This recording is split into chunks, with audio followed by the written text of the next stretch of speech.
Salawahan. Yan ang tawag sa mga taong pumapatol pa rin sa iba kahit na may karelasyon na sila. Noong unang panahon, malimit lalaki ang natatawag ng ganon. Pero ngayon wala nang kasarian ang pagiging isang salawahan. Kahit sino pwede nang magloko. Kahit sino pwede nang maging unfaithful. Ikaw, nasubukan mo na bang maging salawahan sa taong minamahal mo? Dear Mama Mia, kapag daw tayo ay nagmamahal at nakikipagrelasyon, dapat sa iisang tao lang at wala ng iba pa. Pero minsan, may mga pagkakataon na susubukin ang tatag mo, lalo na kung ang pagmamahalan niyong dalawa ay hindi naman ganun katibay mula sa umpisa. Tawagin niyo na lamang ako sa pangalang Therese, 23 years old, isang solong anak at masasabi ko Mama Mia na maganda ang buhay na kinalakihan ko. Napag-aral ako ng mga magulang ko sa isang private school. Engineer kasi ang papa ko at ang mama ko naman ay isang nurse sa private hospital dito sa amin. Como solong anak ako ay nabibigay nila ang lahat ng gusto ko pagdating sa mga magagarang laruan at mga material na bagay, Mama Mia. Pero kulang naman ako sa atensyon at pag-aaruga. Dahil palaging busy sina mama at papa sa trabaho. Kung saan-saang lugar na didestino ang papa ko at kung minsan ay hindi ito umuuwi sa bahay. Si mama naman, Mama Mia, ay madalas na panggabi ang duty kaya halos natutulog lang siya sa araw. Kung may mga bakasyon naman sila ay busy pa rin sila sa pag-aasikaso ng aming palayan.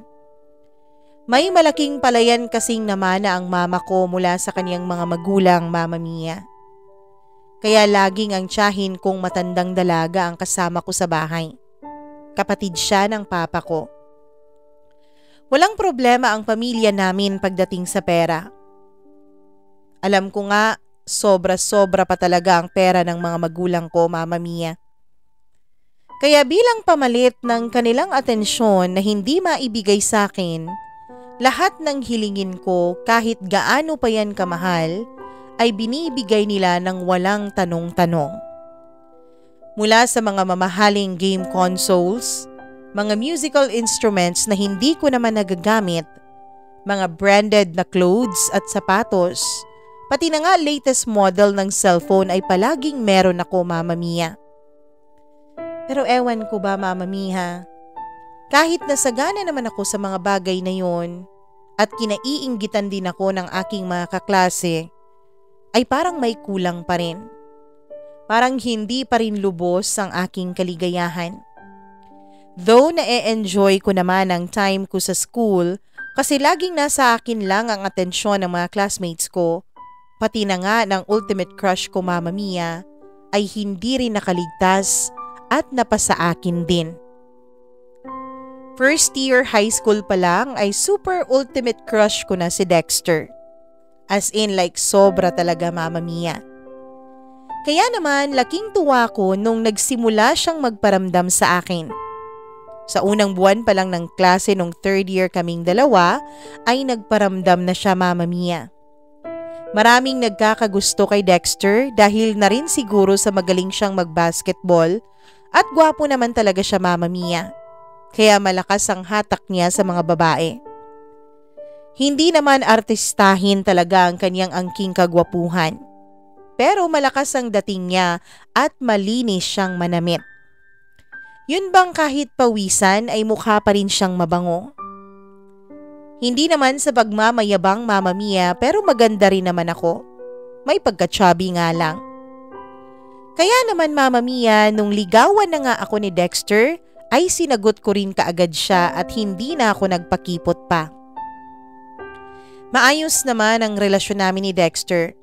Kahit sikat siyang varsity player sa school namin, ay hindi naman kami nagkakaroon ng problema doon kahit ang dami pang mga babae ang lumalapit sa kanya mula sa iba't ibang year level. Nakita ko naman na faithful siya sa akin, kaya naman wala ring naging malaking problema sa aming relasyon, Mama Mia. Kami nga ang it couple sa aming school. Para kaming naging instant king and queen sa school nung maging kaming dalawa. Kaya lang, Mama Mia, hindi ko alam na ang pagpasok pala ng isang transferee sa aming school ay siyang gugulo sa aming dalawa. Ang bagong transferee ay itago na lang natin sa pangalang Errol. Nung una ay hindi naman big deal sa akin si Errol. Pero mula nung magka-partner kami sa isang project sa chemistry, ay naging malapit na kami sa isa't isa. Magkaiba kasi ang section namin ng boyfriend ko, Mama Mia. Nasa top section ako, samantalang si Dexter ay nasa second section. Kaya nung pinag-partner kami ng aming teacher ni Errol sa isang project, ay hindi naman naging issue yun sa boyfriend ko.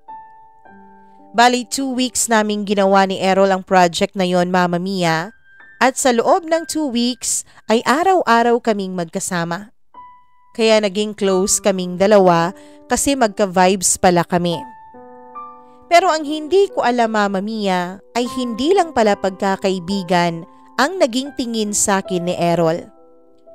1 buwan matapos naming gawin ang project na aming pinagsamahan, ay may napapansin na akong kakaiba sa mga kinikilos niya towards me. Parang naging extra caring na siya. Kaya naman medyo dumistansya ako sa kanya kasi nga may boyfriend ako. Pero Mama Mia, isang araw, Wednesday yun, pagkatapos ng aming last subject ay nilapitan ako ni Errol. May sasabihin raw siya sa akin.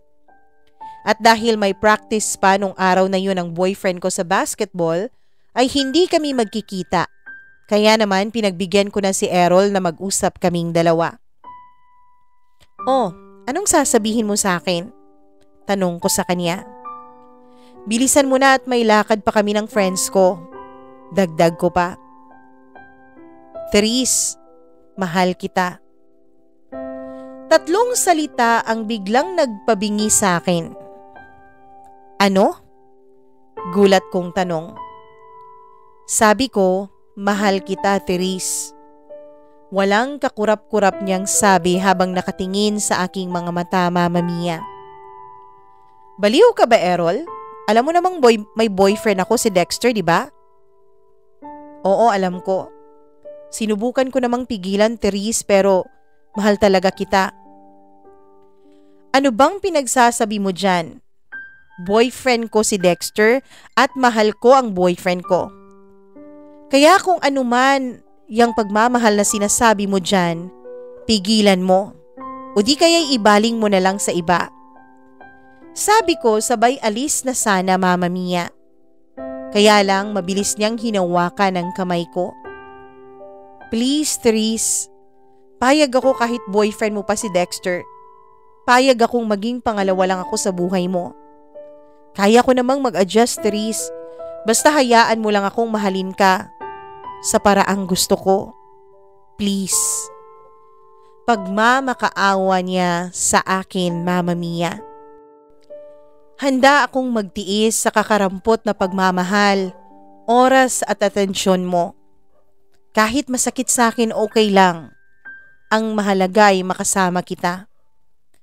Patuloy pa niya, Mama Mia. "I'm sorry, Errol, pero mahal ko si Dexter at hindi ko siya kayang lokohin.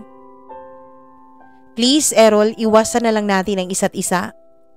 Huwag na rin tayong maging magkaibigan. Huwag ka na rin lumapit pa sa akin kahit kailan. Kapag may project ulit, hindi na ako papayag na maging partner o ka-groupmate ka." Matatag kong sabi sa kanya, Mama Mia. Pero kung naging matatag ako, Mama Mia, ay naging sobrang kulit naman ni Errol. "Isang pagkakataon lang, Therese, please. Pangako kapag hindi naging maayos ang relasyon natin, ako na mismo ang kusang lalayo sa'yo." Mama Mia, ewan ko ba pero unti-unti rin akong nadadala sa mga sinasabi ni Errol.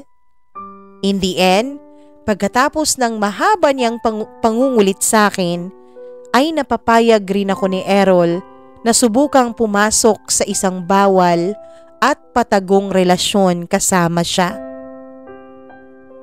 Hindi ko alam kung anong nangyari sa akin, pero pumayag ako at naging magkarelasyon din kami ni Errol habang kami pa ni Dexter, Mama Mia. Alam kong mali, pero hindi ko alam kung bakit ko pa rin ginagawa.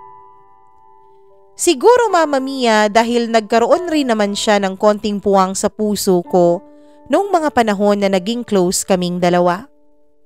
Nung una ay nagiging maayos naman ang relasyon namin ni Errol. Tinupad naman niya ang sinabi niyang makokontento siya sa kakarampot na atensyon at pagmamahal na maibibigay ko sa kanya. Pero dumating sa puntong nagbago siya, Mama Mia. Nakalimutan na niya na pangalawa lang siya sa buhay ko. Nakalimutan niya na itinatago lang namin ang sa aming dalawa at naging demanding na siya, Mama Mia. Dumating pa sa punto na tinatakot na niya kung sasabihin niya kay Dexter ang tungkol sa relasyon namin kung hindi ko siya mapagbibigyan sa mga gusto niya. Madalas akong kinakabahan sa ikinikilos ni Errol, lalo na kapag nasa paligid lang si Dexter. Hindi ko alam kung nakakahalata na ba ang boyfriend ko o napaparanoid lang ako dahil nga may ginagawa akong kalokohan. Mama Mia, ang relasyon naming dalawa ni Errol ay pareho rin sa aming dalawa ni Dexter. Yun nga lang, patago ang sa amin ni Errol at lantara naman ang relasyon ko kay Dexter. May nangyayari sa aming dalawa ni Errol, Mama Mia, tulad ng may nangyayari na rin sa amin ng boyfriend ko. Isang araw ay bigla na lang akong kinabahan dahil naalala ko na hindi pa pala ako dinadatnan ng aking monthly period. Nung una ay halos hindi ko malaman ang gagawin ko. Pero nagpakatatag ako dahil kailangan kong malaman ang totoo, Mama Mia. Ayokong maging paranoid sa isang bagay na pwede ko namang gawan ng paraan para malaman ang totoo. Kaya palihim akong bumili ng pregnancy test kit upang makumpirma ang hinala ko. Hindi ko maipaliwanag ang kabang nararamdaman ko habang hinihintay kong lumabas ang resulta ng aking ginawang pregnancy test. Halos hindi ko ito matignan dahil natatakot ako sa magiging resulta. Makalipas ang halos 10 minuto ay huminga ako ng malalim tsaka lakas loob kong tiningnan ang resulta. 2 guhit.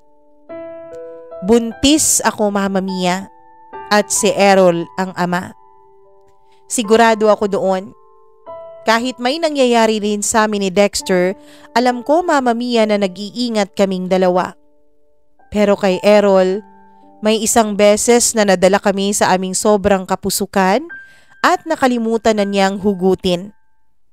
Wala pa naman akong kaalam-alam noon tungkol sa kung kailan ako fertile, Mama Mia, at kung kailan hindi. Natatakot ako, Mama Mia. Hindi ko alam kung sasabihin ko ba kay Errol na buntis ako at siya ang ama o si Dexter ang pananagutin ko kahit alam ko na si Errol naman talaga ang ama. Mama Mia, si Dexter ang mahal ko. Siya ang pangarap kong makasama habang buhay. Gulong-gulo ako noon. Kinakarma na siguro ako dahil sa mga kalokohan ko. Sa huli ay napagdesisyonan kong kausapin si Dexter. Sasabihin ko sa kaniyang buntis ako at siya ang ama. Bahala na, Mama Mia. Nananalangin akong tatanggapin niya ang bata sa sinapupunan ko, Mama Mia. Pero hindi naging maganda ang pagtanggap ni Dexter sa sinabi ko. Ako pa ang sinisisi niya, Mama Mia. Alam mo, Therese, hindi ka naman mabubuntis kung talagang ginawa mo ang sinabi ko sa'yo noon. Di ba sabi ko mag-ingat ka at mag-pills ka? Hindi pa ako handang maging ama. Papatayin ako ni Papa kapag nalaman niya. Pare-pareho pa tayong nag-aaral. Kaya alam mo, mabuti pa tatanggalin natin yan sa tiyan mo. Hindi pa naman yan bata. Dugo pa lang yan. Mama Mia, bigla ay dumoble ang kaba at takot na nararamdaman ko dahil sa mga pinagsasabi ng boyfriend ko. Nakiusap ako sa kanya, Mama Mia, na sabihin namin sa mga magulang niya. Please naman, Dexter. Mauunawaan naman siguro nila tayo. Pero naging matigas ang boyfriend ko. Ayaw niya talaga akong panagutan. Kaya naman sinabi ko sa kanya, Mama Mia, na ako na mismo ang kakausap sa mga magulang niya dahil isa siyang malaking duwag. Doon ay nataranta bigla si Dexter. Siya naman ang nakikiusap sa akin na wag ko yung gawin. Pero binigyan ko siya ng ultimatum, Mama Mia. Sabi ko, 1 linggo lang para siya ang kumausap sa kaniyang mga magulang. Kapag hindi niya ito ginawa, ay ako na mismo ang gagawa nun. Please naman, Therese. Huwag mong gawin sa akin to, nakikiusap ako sa'yo. Pagbigyan mo naman ako kahit ngayon lang. Patuloy niyang pakikiusap at pagmamakaawa sa akin. Pwede kitang pagbigyan pero hindi sa pagkakataong ito, Dexter. Ipinapakita mo lang sa akin kung ano lang ako sa buhay mo. Duwag ka, Dexter. Sarili mo lang ang iniisip mo. Kahit sarili mong anak, makakaya mong patayin para lang sa mga pangarap mo. Para lang pagtakpan ang ginagawa mo. Sana ay hindi ka magsisi pagdating ng araw. Umalis si Dexter, Mama Mia, na parang nakalutang sa hangin. At mula nung kausapin ko siya tungkol sa pagbubuntis ko, ay iniwasan na niya ako. Tuwing tatawagan ko siya o iti-text ay lagi siyang may lakad. Lumipas ang 1 linggo na wala man lang akong nakikitang Dexter o kahit nagparamdaman lang. Naghintay ako, Mama Mia. Baka sakaling bigla siyang lumitaw. Pero hindi talaga siya dumating. Ni text, wala akong natanggap mula sa kanya. Hindi ko ginawa ang sinabi ko sa kanya, Mama Mia, na kakausapin ko ang mga magulang niya. Sa halip ay hinayaan ko siya sa desisyon niya. Ang totoo niyan, Mama Mia, nakukonsensya din naman ako dahil mali na nga ang ginawa kong pakikipagrelasyon kay Errol, ay dinagdagan ko pa ng isa pang pagkakamali at isang malaking kasinungalingan nang sinubukan kong pananagutin si Dexter sa anak na hindi naman sa kanya. Mama Mia, magta3 buwan na ang tiyan ko at hindi magtatagal ay mahahalata na din ito. Kaya kailangan ko nang gumawa ng paraan. Aaminin kong natukso akong ipatanggal ang bata, Mama Mia. Nasa kwarto ako noon at handa na sanang inumin ang gamot na nakita ko sa internet na pampatanggal ng bata. Pero nanginginig ang mga kamay ko habang sinusubukan ko yung isubo. Umiiyak ako ng husto dahil hindi ko pala kaya, Mama Mia. Naisip ko rin na mas maigi pa na buhayin ko ang anak ko at gayahin na lamang ang ibang mga nanay na pinamimigay ang kanilang mga anak. Mas konting kasalanan yon kaysa patayin ko ang sarili kong anak. Mama Mia, hindi ko rin sinabi kay Errol ang tungkol sa bata at pinanindigan ko na lamang na si Dexter ang ama ng pinagbubuntis ko. Hinayaan ko at pinaniwala si Dexter na siya talaga ang ama ng anak ko. Dahil siya lang ang gusto kong maging asawa at wala ng iba pa.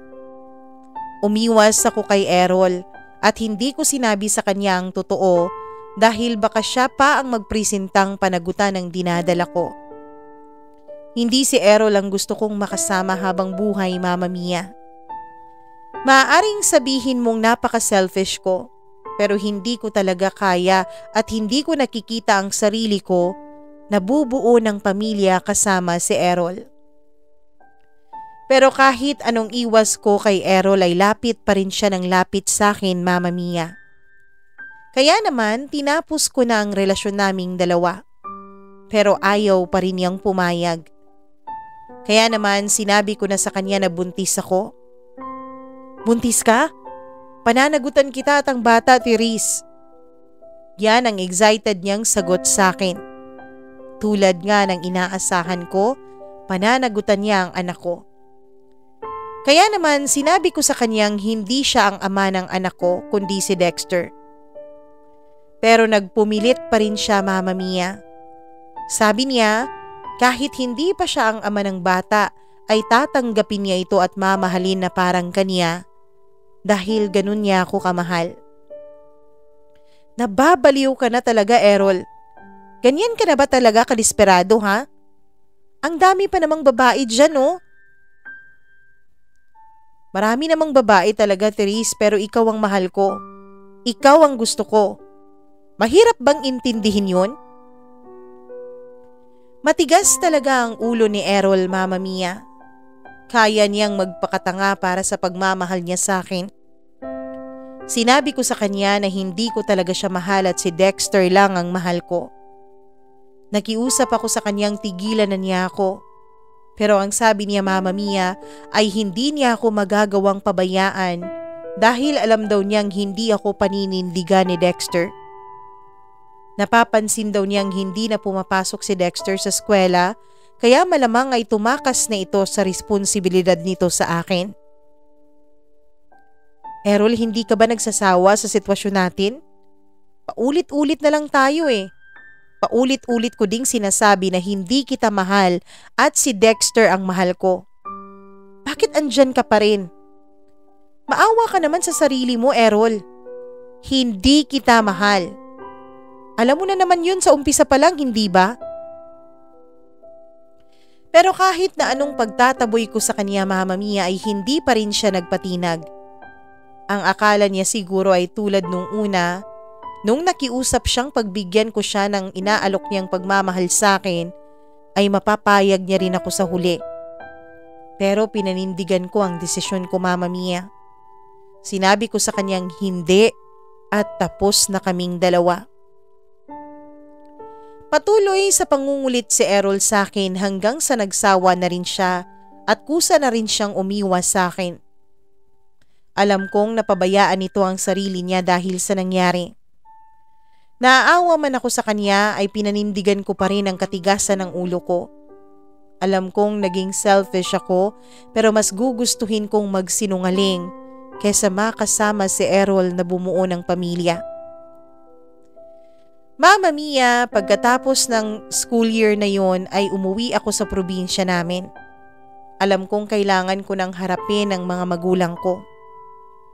Natatakot man ay tumuloy pa rin ako sa pag-uwi. Alam kong madidismaya at magagalit sa akin ang aking mga magulang, pero alam ko rin na darating pa rin ang panahon at matatanggap din nila ang naging sitwasyon ko. Tulad ng inaasahan ay naggalit sa akin ang aking mga magulang. Sinumbatan nila ako, Mama Mia. Ano ka ba namang bata ka? Ginawa namin ang lahat para sa'yo. Gusto naming isecure ang future mo. Kaya nga kami nagpapakapagod sa pagtatrabaho. Pero ikaw, eto lang ang igaganti mo sa amin? Tinanggap naman namin na may boyfriend ka. Dahil ang akala ko matalino kang bata at hindi ka gagawa ng kasisira ng buhay mo. Pero ano to, Therese? Madamdaming sabi sa akin ni Mama. Ramdam na ramdam ko ang sakit sa bawat salitang binibitawan niya sa akin, Mama Mia. Kung kaya ko lang ibalik ang panahon noon, ay ginawa ko na sana. Napakasakit palang makita ang mga magulang mong nasasaktan ng dahil sa'yo. Kakausapin ko si Dexter at ang mga magulang niya. Kailangan niyang panagutan ang ginawa ninyong dalawa. Kailangan kaniyang pakasalan dahil binuntis kanya. Hindi ako makakapayag na takbuhan niya lang ang responsibilidad niya sa'yo. Galit na sabi ng papa ko. Mama Mia, imbis na matuwa ako dahil paniguradong magkakatuluyan na kami ni Dexter, kapag ang mga magulang na namin ang nag-usap, ay bigla naman akong nakaramdam ng konsensya. Ayoko namang magpakasal sa akin si Dexter dahil lang sa napipilitan siya. Ayokong tuluyan siyang magalit sa akin. Kaya naman sinabi ko na rin sa mga magulang ko ang buong katotohanan. Parang isang bomba na sumabog sa harap ng mga magulang ko ang mga kalokohang pinagagagawa ko, Mama Mia. Galit na galit sila sa ginawa ko. Pilit nilang inaalam sa akin kung sino ba talaga ang nakabuntis sa akin. Gusto nila itong papanagutin sa dinadala ko. Nakikiusap ako sa kanila, Mama Mia, na wag. Dahil hindi ko naman mahal yung ama ng anak ko at si Dexter talaga ang mahal ko. Pero mas lalo lang silang nagalit dahil daw sa mga irresponsable kong desisyon sa buhay. Mama Mia, dumating pa sa punto na sinisisi nila ang sarili nila dahil masyado raw akong naging spoiled brat. Kaya siguro ginagawa ko ang mga kalokohang yun dahil ang gusto ko ay masunod ang lahat ng mga nais ko. Nagmatigas ang mga magulang ko, Mama Mia. Sabi nila, kailangan raw nilang makilala ang ama ng anak ko. Lumuhod ako habang umiiyak na nagmamakaawa sa kanila at halos maglupasay pa ako na parang batang nagtatantrums para lang wag nilang ipilit na iharap ko sa kanila si Errol. Pero hindi talaga nagpatinag ang mga magulang ko, lalong-lalo na ang papa ko. Dalhin mo siya dito o huwag ka nang umuwi kahit kailan. Mamili ka. Galit na bulyaw ni Papa sa akin. Wala akong naging choice, Mama Mia, kundi umalis sa bahay namin at tumuloy ako sa bahay ng lolo ko. Galit na galit sina Mama at Papa sa akin at hindi man lang nila ako kinukumusta. Lungkot na lungkot ako pero pinipilit kong palakasin ang loob ko dahil alam ko naman, Mama Mia, na kasalanan ko talaga ang lahat ng nangyari sa buhay ko. Kasalanan ko kung bakit naging magulo ang buhay ko. Karma. Yan ang salitang bagay sa akin dahil sa panluloko ko. Mahal na mahal ko ang mga magulang ko, Mama Mia. At ako ang naglagay sa sarili ko sa ganitong sitwasyon.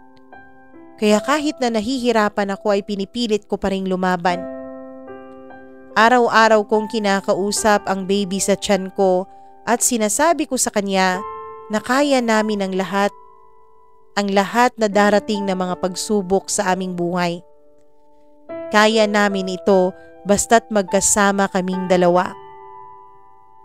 Mama Mia, alam kong nabigo ko ang mga magulang ko. Alam kong pati sila ay tinitiis ang hindi pagpapakita sa akin.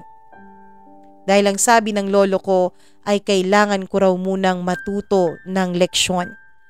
Kaya kahit gustong-gusto niya akong puntahan at tulungan raw ng aking mga magulang, ay hindi nila ginagawa, Mama Mia. Dahil ang gusto nila ay matuto ako sa naging malaking pagkakamali ko. Hindi ko rin naman sila inuobliga dahil hindi rin naman sila nagkulang sa akin. Ang totoo niyan ay sobra-sobra pa ang binibigay nila. Ako lang talaga ang matigas ang ulo at pasaway kaya ako nagkaganito. Naghinanakit lamang ako dahil kaya pala nila akong tiisin. Nag-iisa lamang akong anak nila at dapat ay kahit mapariwara ako, dapat ay hindi nila ako pinapabayaan. Dapat ginagabayan nila ako. Pero ika nga, kailangang matuto para mas maging matatag dahil mahirap ang mga pagsubok na parating pa sa ating buhay.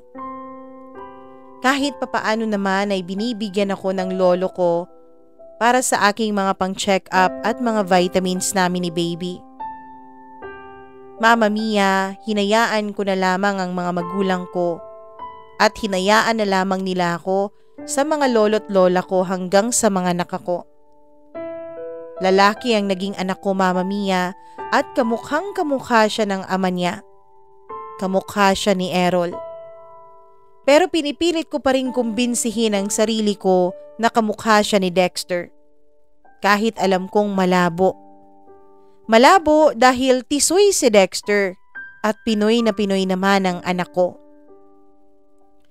Mama Mia, ang buong akala ko talaga ay titiisin na ako ng mga magulang ko.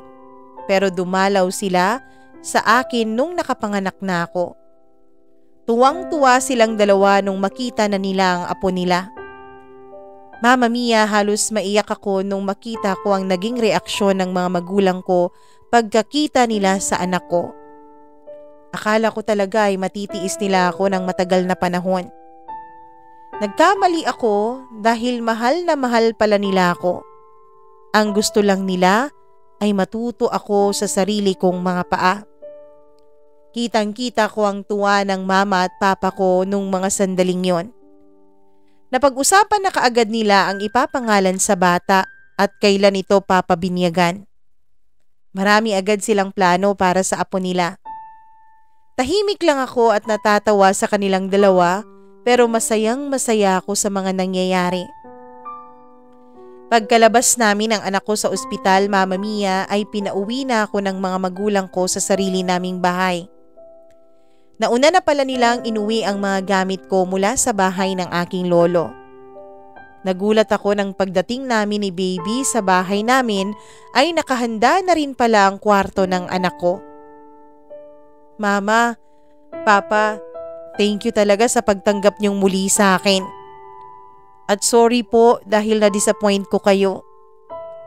Paulit-ulit akong nagpapasalamat sa mga magulang ko, Mama Mia, dahil hindi nila ako tuluyang itinakwil. Ang sabi lang nila sa akin ay magpakatino ako at alagaang mabuti ang anak ko. Hindi rin ako nahirapan sa pag-aalaga sa anak ko dahil laging nakaalalay sa akin ang mga magulang ko, Mama Mia. Araw-araw ay nakikita kong tuwang-tuwa silang inaalagaan ang apo nila. Kaya halos wala na rin akong ginagawa sa bahay. Napag-usapan na rin nila ang pagbabalik ko sa aking pag-aaral at sila na raw ang bahalang mag-alaga kay baby Andrew. Dahil sa naging pagtanggap ng mga magulang ko sa akin, Mama Mia, ay tuluyan ko nang napagnilayan ang lahat ng mga kasalanang nagawa ko. Kaya naman ipinangako ko sa sarili ko na itatama ko ang mga mali ko at hihingi ako ng tawad sa isang taong labis kong sinaktan. Kahit alam kong mahihirapan akong hanapin siya at harapin siya dahil sa ginawa ko. Gusto kong makausap ng maayos ang ama ng anak ko, Mama Mia. Gusto kong makita si Errol. Sana lang ay magkaroon kami ng pagkakataon para magkausap ng maayos. Mama Mia, makalipas ang 3 buwan mula nung ipinanganak ko ang baby ko, ay sinimulan kong hanapin si Errol. Ang inakala kong madali ay mahirap pala talaga. Parang binibiro ako ng kapalaran dahil hinding-hindi kami magkatagpo ni Errol. Nauna ko pang nakausap si Dexter at nakahingi na rin ako ng tawad sa kanya. Inamin ko na rin sa kanya ang totoo na hindi siya ang ama ng anak ko. Inamin ko na rin pati ang pang-2-time ko sa kanya, Mama Mia. Noong una ay nagalit siya sa akin dahil niloko ko siya. Pero sa huli ay napatawad niya rin ako. May girlfriend na siyang bago, Mama Mia, at masaya na siya. Akala ko talaga ay masasaktan ako dahil sa mga nalaman ko tungkol kay Dexter. Akala ko masasaktan ako dahil totoo naman na minahal ko siya noon. Pero nagtataka ako, Mama Mia, dahil ang nararamdaman ko noon ay parang nagbago at nawala na ang kaba sa dibdib ko gaya ng nararamdaman ko sa kanya noon tuwing nakikita ko siya. Dahil sa pagpapatawad ni Dexter sa akin ay naging payapa na ang buhay ko, Mama Mia. Nawala ang lahat ng sakit at galit sa puso ko. Yun nga lang ay hindi ko pa rin nahahanap si Errol. Hindi ko pa rin nasasabi sa kanya ang katotohanan tungkol kay baby Andrew. Hanggang sa lumipas na ang 5 taon simula nang makapanganak ako. Habang namamasyal kami ng anak ko ay bigla akong kinabahan nang mapasulyap ako sa isang lalaki na nakatayo sa gilid ng hagdan. Nakatitig siya sa akin at parang hinihintay lang na lumapit ako sa kanya. Hindi ako nagkamali, Mama Mia. Si Errol nga. Ang lalaking matagal ko nang hinahanap. Nagtaka ako sa sarili ko dahil biglang para akong kinabahan nang makita ko siya. Parang tinatambol ng malakas ang dibdib ko. Hindi ko alam kung bakit pero biglang parang lumakas ang epekto ni Errol sa akin. Nakakunot ang noo nito at nagpalipat-lipat ang tingin niya sa akin at sa anak ko. Alam kong sa ginagawa niya ay nagdududa na siya, Mama Mia. Kamukhang kamukha niya kasi ang anak ko, pati ang kulay nito ay nakuha mula sa kanya. Maayos at malinis ang itsura ni Errol at branded ang suot niya at may mga malalaking kwintas at bracelet na suot na halatang totoong gold. Parang galing sa ibang bansa na ewan. Ganun kasi sa probinsya, kapag seaman o nagsasaudi ang lalaki o babae, ay parang mga walking jewelry box na suot halos lahat ng alahas nila. Nilapitan namin siya, Mama Mia, at muli ay nagpalipat-lipat ang tingin niya sa aming dalawa ng anak ko. Inaya ko siyang pumasok sa isang restaurant na walang masyadong tao para magkausap kaming dalawa ng maayos. Pagkaupo pa lang naming dalawa ay diretsahan na niya akong tinanong. Bakit hindi mo sinabi sa akin na ako ang ama ng bata? Hindi na rin ako nakapag-deny pa, Mama Mia, at inamin ko na sa kanya ang buong katotohanan. Alam mong hindi kita mahal noon, Errol, at natakot ako na ipilit mo na magsama tayong dalawa. Pero nung makapanganak ako ay hinanap kita para sabihin sa iyo ang totoo. Nagtanong ako sa mga kaibigan mo kung nasaan ka, pero wala silang gustong sabihin sa akin. Hindi ko naman ma-search ang pangalan mo sa Facebook, kaya hinayaan ko na lamang na dumating ang araw na tadhana na ang gumawa ng paraan para magkita tayo ulit. Paliwanag ko sa kanya, Mama Mia. Pero nagulat ako sa mga sumunod niyang sinabi sa akin. 5 taon na ang nakalipas. Wala akong ibang minahal kundi ikaw, Therese. At kahit alam ko na hindi ako ang mahal mo, ipinagsisiksikan ko ang sarili ko sa'yo. Mahal pa rin kita, Therese. Hindi ko alam pero kahit ako naiinis na rin ako sa sarili ko. Hindi kita magawang alisin sa puso ko. Kahit paulit-ulit kong sabihin na sinaktan mo ako ng paulit-ulit, ay hindi ka pa rin mawala sa puso at isip ko. Alam kong nagmumukha na akong tanga pero hindi ko pa rin alam kung bakit hanggang ngayon ay hindi ko magawang magmahal ng iba. Kung bakit hanggang ngayon, mahal pa rin kita. Mama Mia, muntik na akong maluha sa mga sinasabi sa akin ni Errol pero pinigilan ko lang ang sarili ko. Nakiusap siya sa akin, Mama Mia, na bigyan ko siya ng pagkakataon para makapasok ulit sa buhay ko at sa buhay ng anak ko. Pero nilinaw ko sa kanya na ang kapakanan ng anak ko ang iniisip ko, kaya ako ipinakilala sila sa isa't isa. Dahil ayokong lumaki ang anak ko na magtatanong kung ano ang itsura ng tatay niya. Sinabi ko sa kanya na tadhana nang magsasabi kung ano ang nararapat para sa aming dalawa. Sa ngayon ay ganito na muna kami. Co-parent sa anak namin. Mama Mia, lumuwag ang dibdib ko nang maintindihan ni Errol ang gusto ko. At nirespeto niya yon. Kaya pinakilala ko sa kanya si Andrew. Tuwang-tuwa naman ang anak ko nang makilala ang papa niya. Sa ngayon, Mama Mia, ay nanliligaw pa rin sa akin si Errol. At aaminin ko naman sa inyo na nararamdaman ko ring nagugustuhan ko na siya. Dahil nakita ko kung gaano siya kabuti sa anak namin, pati na rin sa mga magulang ko. In fact, Mama Mia, ay botong-boto sa kanyang mama at papa ko. Kaya balak ko na rin siyang sagutin pagkababa niya ng barko ngayong December. Oo nga pala, Mama Mia. Isa palang seaman si Errol. December ang plano ko na pagsagot sa kanya, Mama Mia, dahil nataon din na birth month yun ni Errol at ng anak namin.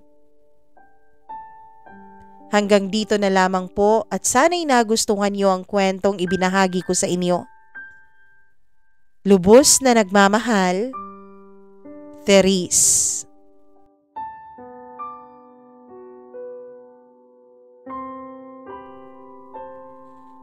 Lahat tayo, one way or another, ay may nagawang malaking pagkakamali sa ating buhay.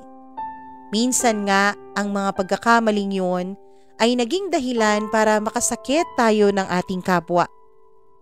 Pero ganun talaga, tao lang tayo, lahat tayo ay nagkakamali. Hindi ko naman sinasabing tama ang ginawang pakikipagrelasyon ni Therese kay Errol habang sila pa ni Andrew.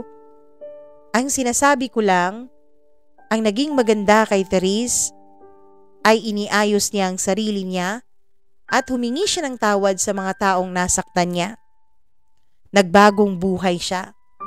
Inayos niya ang pagkakamali niya. In-acknowledge niya ang pagkakamali niya at humingi siya ng tawad sa lahat ng taong nasaktan niya. Ang pag-acknowledge ng iyong pagkakamali ay hindi madali. At ang paghingi ng tawad sa mga taong ating nasaktan ay lalong hindi madali. Pero isa rin itong paraan para makalaya tayo sa ating kasalanan sa nakaraan. Maraming salamat sa inyong pakikinig sa ating programa ngayon. Kung nagustuhan niyo ang kwento ni Therese, paki-like and paki-share naman ang video na ito. At kung may sarili kayong kwento, huwag niyong kalimutan na mag-email sa aking Gmail account, mamamiacdo0317@gmail.com. At huwag niyo ring kalimutang mag-subscribe sa ating channel at i-click ang notification bell para updated kayo sa bawat nating upload. Ito po ang inyong Mama Mia.